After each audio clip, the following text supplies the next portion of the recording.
بسم اللہ الحمد للہ والصلاة والسلام علی رسول اللہ السلام علیکم ورحمۃ اللہ وبرکاتہ۔ شراب نوشی، ہلاکت و بربادی، قسط نمبر 7، تیسرا واقعہ۔ شرابی کا چہرہ قبلے سے پھیر دیا گیا۔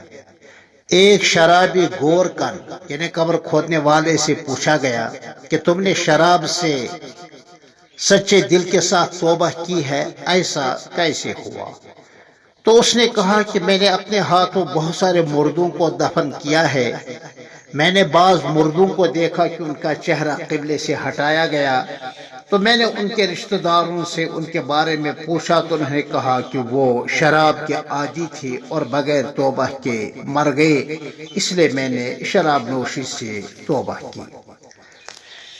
ایک بزرگ ہیں سید الاولیاء حضرت فضیل بن ایاز رحمت اللہ علیہ، وہ فرماتے ہیں کہ ایک مرتبہ میں اپنے ایک شاگرد کی عیادت کرنے گیا۔ شاگرد اتنے میں اس پر جان کنی کی کیفیت طاری ہوئی۔ میں نے کلمہ طیبہ پڑھنے کی تلقین کی، اس نے صاف انکار کیا اور اسی حال میں اس کا انتقال ہو گیا۔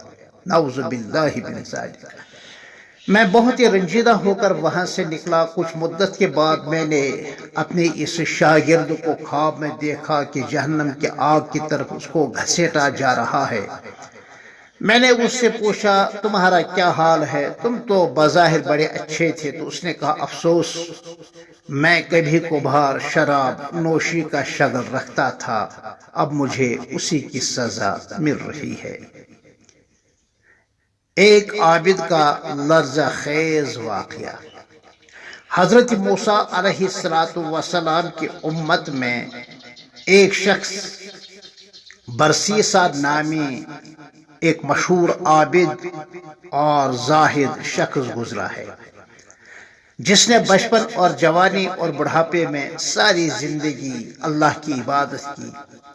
کہا جاتا ہے کہ اس کے کئی ہزار مرید تھے جو صاحب کشف و کرامات تھے۔ ایک مرتبہ شیطان کم بخت کمبل پوش عابد کی صورت بنا کر آیا اور اس برسیسا نامی عابد سے کہا آؤ ہم سب مل کر خوب عبادت کیا کریں۔ برسیسا نے کہا بہت خوب۔ شیطان 3 روز تک برابر مصروفی عبادت رہا، کھانا پینا اور سونا سب چھوڑ دیا۔ برسیسا یہ منظر دیکھ کر اس سے تعجب ہوا کہ تم تو میرے بھی گرو نکلے ہیں۔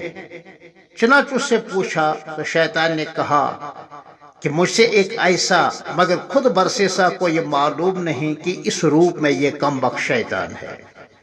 بہرحال اس نے کہا کہ مجھ سے ایک ایسا گناہ ضرور سرزد ہوا ہے کہ جب وہ گناہ مجھے یاد آتا ہے تو بھوک اور پیاس مٹ جاتی ہے اور نیند اڑ جاتی ہے۔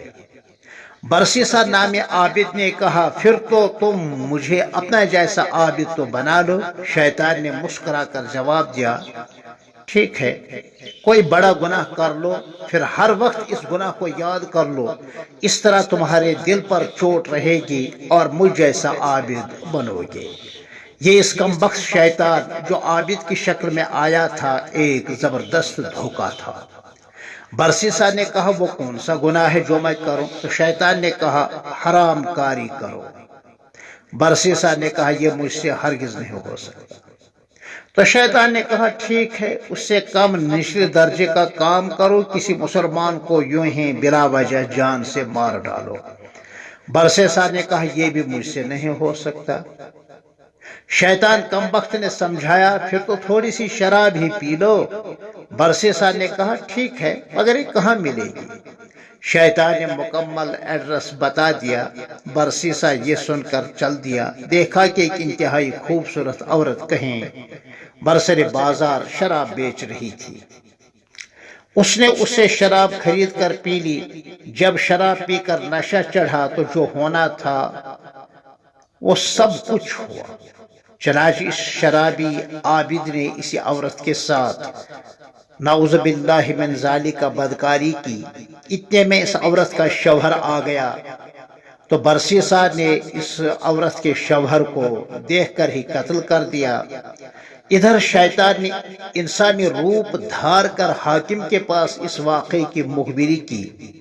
برسیسا گرفتار ہوا، بدکاری کرنے اور شراب پینے پر الگ الگ سزا پائی۔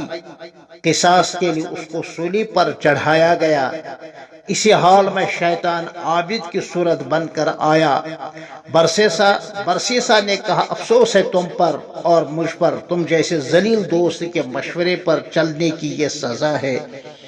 اب بہرحال مجھے کسی طرح بچا لو۔ شیطان نے کہا بچنے کی صرف ایک صورت ہے کہ تم مجھے سجدہ کرو۔ برسیسا نے کہا سولی پر ہوں، سجدہ کیسے کر سکوں؟ تو شیطان نے کہا بس سر کے اشارے سے۔ برسیسا نے جو ہی شیطان کے سامنے اشارے سے سجدہ کیا تو اسی لمحہ سولی کی رسی کھینچی گئی۔ اس طرح اس عابد کا خاتمہ کفر پر ہوا۔ استغفر اللہ العظیم۔ الہی عاقبت محمود گردان، بلائے بودرا نابود گردان۔ یا الہی بخش مارا عافیت از ہر بلا، دوردار از خلق عالم ظلم و قحط و وبا۔ انشاءاللہ پھر ملتے ہیں اسی عنوان کے تحت قسط نمبر 8 میں۔ تب تک کے لیے السلام علیکم ورحمۃ اللہ وبرکاتہ۔